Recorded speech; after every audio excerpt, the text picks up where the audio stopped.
North Carolina made the biggest hire of this offseason, bringing in Bill Belichick, the 6-time Super Bowl winning head coach with the New England Patriots, arguably the greatest football coach at either level that we have ever seen, the guy who engineered the greatest dynasty in NFL history with the Patriots for 23 years, bringing him in to become the head coach of the Tar Heels. But despite everything I just said about Bill Belichick, we have never seen him coach at the collegiate level. So what are some realistic expectations for North Carolina heading into 2025? That's what we're here to talk about today.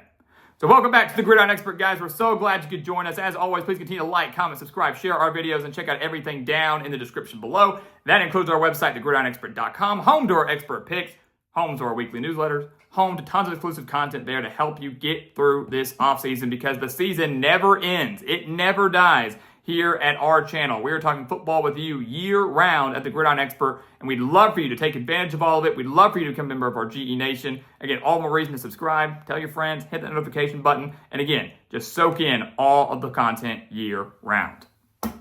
So, I've heard it time and time again, and it's great hearing it from the national media because it gives them talking points. North Carolina has Bill Belichick. He's a fantastic head coach, so North Carolina's a playoff contender. That math does not add up. Even the greatest coaches that we've ever seen don't immediately come and succeed in a program that's really kind of been struggling as of late. You know, you look at North Carolina in 2024, this was a team that started 3-0, was looking pretty good, but then lost 4 straight games, including allowing 70 points to James Madison. Then they won 3 straight to clinch a bowl game, and then lost their final 3 games, including their bowl game to UConn. So this team was very streaky. They won 3, they lost 4, they won 3, they lost 3. That's how the season went for North Carolina. And a major issue for the Tar Heels these last few years under Mack Brown really hasn't been offense, right? I mean, they've had some great talent. Sam Howell was there. Drake May was there. They've had some high-octane offenses and some very good talent. The problem for them has been defense. That's been the issue. They gave up 28.1 points per game in 2024, 27.3 in 2023, 30.8 in 2022, 32.1 in 2020, 29.4 in 2020, 22.1 in 2021, 29.4 in 2020. You have to go all the way back to 2019 to see the last time North Carolina had a decent points per game margin, and that's when they gave up just 23.7 points per game.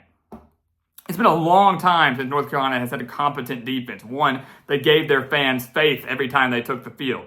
Because 9 times out of 10 when the opposing team took the field, you knew they were probably going to score. And you knew that if you were watching a North Carolina game, might as well take the over because it's going to typically be a shootout. North Carolina couldn't stop them, but their offenses were so good, the opponents couldn't stop them either. I'm saying all this because Bill Belichick's a defensive-minded coach. We know that. He's one of the greatest defensive minds we've ever seen. And now he comes into Chapel Hill ready to reignite this defense, fix this defense, and make them better. I'm not saying they're going to be one of the best in the country, but they're going to be much improved. But is it going to be enough to get North Carolina to where they want to be? This is a coach now, Bill Belichick, bringing in a 4-2-5 scheme, 4-man front for North Carolina. Fairly common, fairly standard.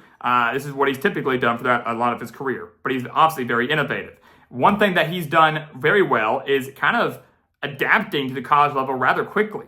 Belichick has done a very good job on the recruiting trail and very solid job in the transfer portal, already bringing in guys on the defensive side like cornerback Thaddeus Dixon from Washington, safety Peyton Waters from Washington, Price Yates, a very underrated pickup, the defensive end out of UConn, already getting a handful of other guys to come join his team. And the Washington transfers maybe you attribute to Steve Belichick, Belichick's son, who was the defensive coordinator for Washington last year, obviously getting a couple guys from the Huskies because of their connection. But regardless, some legitimate transfers coming in to try to boost the defense. They gave up over 375 yards per game last year, including nearly 150 on the ground. This North Carolina defense will not be a quick fix. It will not look drastically different on day one, but it will be significantly better, I believe, by the season's end than what we've seen over the last 5 years from the Tar Heels. On the offensive side of the ball, the biggest question Bill Belichick is facing right now, and it's a question that he didn't really face much during his time in New England, is who's going to be their quarterback? Who is going to be the quarterback for North Carolina? Max Johnson was the starter to begin last year, but then broke his leg and was out for the remainder of the year. He does return, though, the guy with the most experience and the guy who really, when he is healthy, is a pretty dang good quarterback. But they also went out and added Ryan Brown from Purdue, Purdue obviously atrocious last year, but a quarterback that does have some Power 4 playing experience. And they also added Bryce Baker. I think the guy that most North Carolina fans want to see, a guy that most North Carolina fans are very excited to see, the number 4 dual threat quarterback in this last class.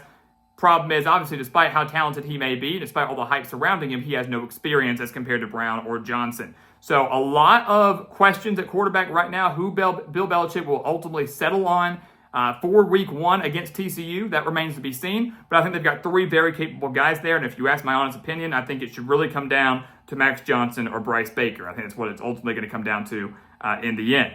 This is an offense that now has lost the leading rusher in Amarian Hampton. But one thing Bill Belichick did in the transfer portal extremely well was they might not have tons of skill position players to go out there and fill some voids, but he bulked up on the offensive line. And as we know, battles and games are won at the line of scrimmage. If you are weak at the line of scrimmage, you will not win. Just ask the Kansas City Chiefs. Ask them how that panned out for them in the Super Bowl against the Eagles. So on the offensive line, he added Christo Kelly from Holy Cross. He has Miles McVay from Alabama. Chad Lindbergh, an underrated pickup from Rice. Daniel King, a very good pickup coming in from Troy. He bulked up on and is going to completely revamp this offensive line to protect whoever is at quarterback for the Tar Heels. Bulked up on the defensive side of the ball. This is a completely new look North Carolina team from a roster standpoint, from a coaching standpoint, and from a culture standpoint. And if you are a North Carolina fan, that should make you very happy and should make you very excited. But all that being said, will it translate to wins? And we're not here predicting wins right now. We're not here predicting schedules right now. We're going to do that later on in the offseason, so stay tuned for that. Starting in June, we're going to have predictions coming your way.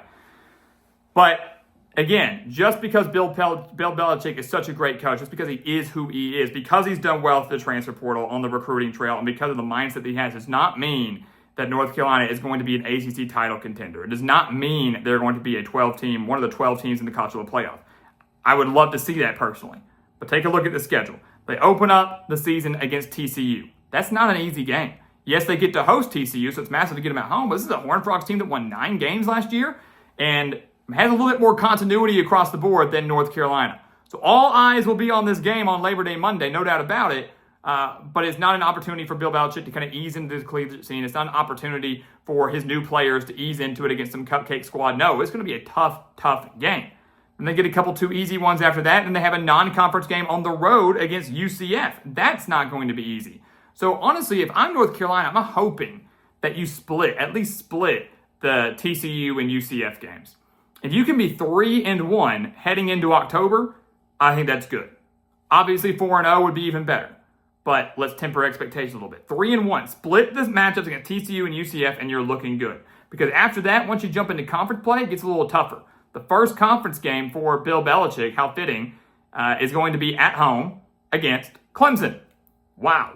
So a potential top 10 Clemson team who was the favorite to win the ACC this year, who was a playoff team last year, reigning champions of the ACC, Dabo Swinney, the king of the conference for so long. That is who Bill Belichick is to face in his first ACC game. But luckily, the Tar Heels get that game at home. That'll be a fun one. They do get to host Duke as well. I know the distance isn't very far between the two programs, but a fun rivalry game there that is going to be played on UNC's campus. They have to travel to California, who is always just mediocre. They have to travel to Syracuse, who was fantastic last year, but does lose Kyle McCord, so has a couple questions to answer themselves. And they travel to NC State. The ACC is wide open this year. Clemson is the top of the top. They're the best of the best. I expect them to win the conference. Who will they play in that conference championship, though? And who could be the team that, if they finish second, could maybe slip into the college football playoff as a 2-loss team, maybe even a 3-loss team if we don't want to punish conference championship losers? We don't know who that's going to be. It is wide open. And obviously, a 4-0 North Carolina versus a 4-0 Clemson game at the beginning of October, that would feed families. Can you imagine a top 25 matchup? Bill Belichick, Dabo Swinney, 2 undefeated teams in Chapel Hill. Oh my God, game day would be there. It would be electric. I'm hoping for that personally. I'm hoping that we get to see that. But the bottom line with this North Carolina team, even though the schedule really isn't that bad, let's say they do go 4-0 to start. Let's say they drop a game to Clemson. Okay, they're 4-1. Their hopes aren't done. The schedule isn't that bad after that. But does this North Carolina team have the pieces to run the table afterwards? They've got the coaching, no doubt about it. But just because you have a great coach doesn't always translate to wins. The key word I would use for North Carolina this year, as of right now, is unknown. There are so many unknowns for the Tar Heels. We don't know how Bill Belichick's going to translate from the NFL to the college level. We don't know how all these new pieces are going to gel, how quickly they're going to gel. We don't know who the quarterback is as of right now, and if they're going to pan out and live up to their expectations. We don't know if the defense can be that quick of a fix, the thing that's really held back North Carolina for so many years under Mack Brown. There are so many unknowns for North Carolina right now, which makes it very difficult to figure out what they're going to do in 2025. We'll have our official prediction for them later on in the year, but I do not believe this is a team that is a playoff team. I don't believe this is an ACC title team. I think if you want a realistic expectation, if you want something that is realistic and not shooting for the moon, Bill Belichick comes in here and gets them a winning record. At the very least, Bill Belichick gets them to 7-5 in the regular season, and then whatever happens in the bowl game happens. That is what North Carolina needs to expect. Don't expect an ACC title. Don't expect a playoff appearance. If it happens, awesome. But the goal needs to be come in, set the culture, lay a foundation, get a winning record, and then continue to build. That is the goal for Bill Belichick in year one. That is the realistic expectation for North Carolina in year one. But will it happen? That remains to be seen. So guys, as always, thank you so much for watching us here at the Gridiron Expert on YouTube. Make sure to continue to like, comment, subscribe, share our videos, and check out everything down in the description below. That includes our website, thegridironexpert.com, home to those expert picks, home to our newsletters, home to tons of exclusive content to help you get through this offseason. Again, football never dies here at our channel. So if you're looking for a daily fix of college football or NFL from time to time, this is the place for you. Do not miss out. Become a member of our GE Nation. And once again, as always, thank you so much for watching, and we'll see you next time right here on the Gridiron Expert. Yeah.